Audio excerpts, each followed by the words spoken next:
নমস্কার বন্ধুরা, আপনারা সকলে কেমন আছেন? আমি ভালো আছি, আশা করব আপনারাও ভালো আছেন। আজকের রেসিপি হলো চিকেন কারি। তবে আজকের রেসিপিটা আমি একটু অন্যরকমভাবে করার চেষ্টা করলাম। নতুন রকম স্বাদের এই চিকেন কারি রেসিপিটি আশা করব আপনাদের সকলের ভালো লাগবে। তাহলে বেশি কথা না বলে রেসিপিটি শুরু করে দিই। চিকেনের রেসিপিটির জন্য আমি নিয়ে নিয়েছি 600 গ্রাম চিকেন আর কয়েকটা আলুকে আমি অর্ধেক করে কেটে নিয়েছি।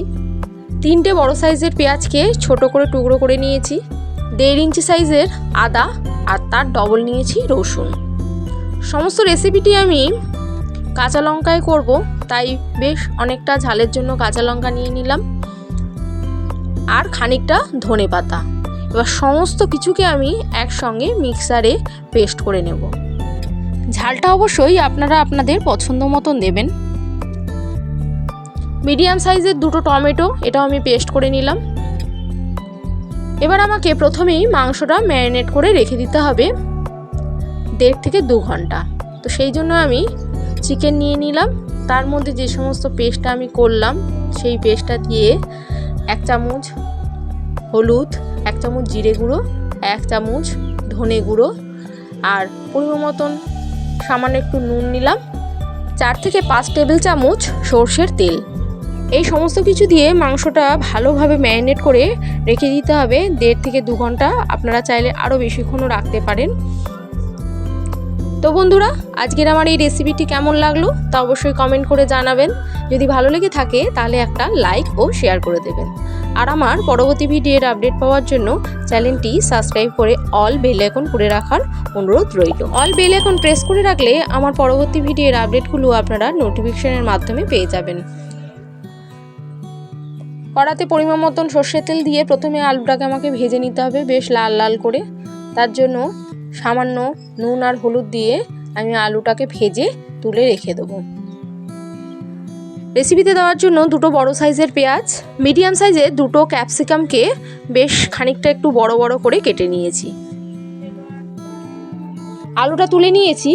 তো ওই তেলেতেই আমি কিছু জিনিস ফোড়ন দিয়ে দিলাম, যেমন একটা তেজপাতা, এলাচ, লবঙ্গ, দারচিনি আর 5-6 খানা গোলমরিচ।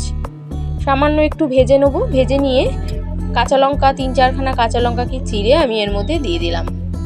সামান্য একটু লো ফ্লেমে নাড়াচাড়া করে ভেজে নিয়ে যে ক্যাপসিকাম আর পেঁয়াজগুলো আমি কেটে রেখেছিলাম সেটাও তেলের মধ্যে দিয়ে দেবো এবং ভালোভাবে এটাকে একটু ভেজে নেব। তো একটু পরে নুনটা দেবো, এই সময় নুনটা দেবো না, খানিকক্ষণ বাদে আমি এর মধ্যে অ্যাড করে দেবো পরিমাণ মতন একটু নুন আর দিয়ে দেবো সামান্য একটু হলুদ। সমস্তটা ভালোভাবে একটু নাড়িয়ে চাড়িয়ে ভেজে নেবো, একটু লালচে ভাব যেন হয়ে যায়। এরপর এর মধ্যে দিয়ে দেবো টমেটো পেস্টটা এবং এটা ভালোভাবে একটু নাড়িয়ে ছাড়িয়ে ভেজে নেবো যাতে টমেটোর কাঁচা গন্ধটা চলে যায়। চিকেন রেসিপি মাঝে মধ্যেই হয়ে থাকে সকলের বাড়িতে, তো একবার এক এক রকম যদি টেস্ট হয় তাহলে মন্দ হয় না, বলুন। টমেটোটা দিয়ে খানিকক্ষণ নাড়িয়ে চাড়িয়ে কষিয়ে নেওয়ার পর এতে ম্যারিনেট করা মাংসটা দিয়ে দিলাম। এবার সমস্ত মশলার সঙ্গে মাংসটা ভালোভাবে কষিয়ে নিতে হবে, যেমন আমরা রোজ মাংস কষাই সেরকমভাবে আমাদের মাংসটাকে ভালোভাবে কষিয়ে নিতে হবে। আজকে আমি কোনো গুঁড়ো লঙ্কার ব্যবহার করিনি বা কাশ্মীরি লঙ্কাও ব্যবহার করব না। আমার সম্পূর্ণ রান্নাটি আজকে কাঁচা লঙ্কাতেই হবে। তো কাঁচা লঙ্কার টেস্টটাও খুব সুন্দর লাগে। এরপর আরও কিছু জিনিস আমি অ্যাড করব, এটা ভালোভাবে কষে যাওয়ার পর। আজকের এই রেসিপিটা এতটাই টেস্টফুল লাগছিল যে আপনারা যতক্ষণ না নিজেরা করবেন ততক্ষণ বুঝতে পারবেন না। তো অনুরোধ করব আপনারা অবশ্যই এরকমভাবে একবার বাড়িতে ট্রাই করে দেখবেন, তবেই আপনারা এর টেস্টটা বুঝতে পারবেন। তো দেখুন আমার মশলাটা অনেকটা কষা হয়ে গেছে, খানিকটা তেল ছেড়ে দিয়েছে। এরপর আমি এর মধ্যে অ্যাড করে দেব ভেজে রাখা আলুগুলোর সঙ্গে ভালোভাবে আমি নাড়িয়ে চাড়িয়ে কষিয়ে নেব।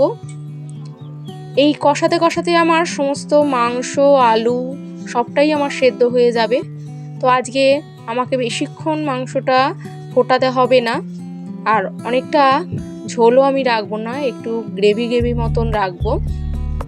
আজকের এই রেসিপিটা যদি আপনারা নর্মাল ভাতের সঙ্গে না খেয়ে যদি রাইস কিংবা লুচি পরোটা এসবের সঙ্গে খান তবে এর টেস্টটা বুঝতে পারবেন যে কতটা ভালো লাগছে।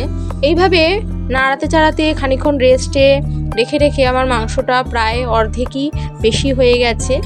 তো আরও বেশ খানিকক্ষণ হবে, মশলাটা আরও ভালোভাবে কষতে হবে।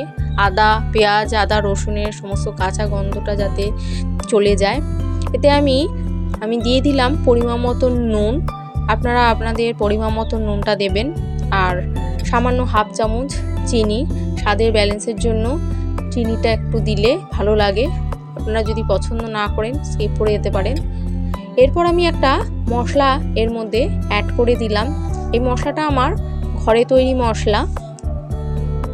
এই মশলাটা আমি কি দিয়ে বানালাম সেটা জানতে গেলে আপনারা আমার ডেসক্রিপশন বক্সে চলে যাবেন, সেখানে এর সম্পর্কে লেখা আছে। মশলাটা যেহেতু আমার আগে থেকেই বানানো ছিল তাই আমার দেখানো সম্ভব হলো না, তো আপনারা ডেসক্রিপশন বক্সে গিয়ে দেখে নেবেন এতে আমি কি কি অ্যাড করেছি। তো এইভাবেই ভালোভাবে মাংসটা কষে গেছে এবং আমার এতেই কিন্তু আলু আর মাংস প্রায় সেদ্ধ হয়ে গেছে। আর খানিকক্ষণ ওয়েট করলেই আমার সমস্তটা হয়ে যাবে। এরপর এতে আমি পরিমাণ মতন জল দিয়ে দেবো। জলটা অবশ্যই গরম জল দেবেন। কোনো রেসিপিতে যদি গরম জল দেন তাহলে রেসিপির স্বাদটা অনেকটা বেড়ে যায়, সেটা আমি আগেও বলেছি। এবার এই ঝোলটা ফুটবে, তো 90% আমার হয়েই গেছে, আর 10% বাকি। তো সেই জন্য খানিকক্ষণ আমি চাপা দিয়ে রেখে দেবো, আর যতটুকু আমার সেদ্ধ হওয়া বাকি আছে ততটুকু আমার সেদ্ধ হয়ে যাবে। মিনিট 15 বাদে আমি ফিরে এলাম।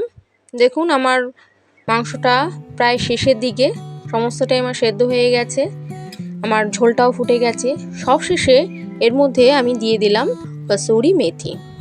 আজকের এই রেসিপিতে সমস্তটা কাঁচা লঙ্কা, তার মধ্যে একটা সুন্দর স্পেশাল মশলা, আর সবশেষে কসুরি মেথি দিয়ে রেসিপিটা এতটা টেস্টফুল হয়েছিল না, ওইরকমভাবে আপনারা বুঝবেন না। অবশ্যই বাড়িতে একবার ট্রাই করে দেখবেন, তাহলেই বুঝবেন এটা কতটা সুস্বাদু হয়েছে। তো আজকের আমার এই রেসিপিটা কেমন লাগলো তা অবশ্যই কমেন্ট করে জানাবেন, আর অবশ্যই একবার রেসিপিটি ট্রাই করে দেখবেন। আর আমার রেসিপিটি যদি ভালো লেগে থাকে তাহলে একটা লাইক শেয়ার কমেন্ট আর সাবস্ক্রাইব করে অবশ্যই বেল আইকনটি প্রেস করে রাখবেন।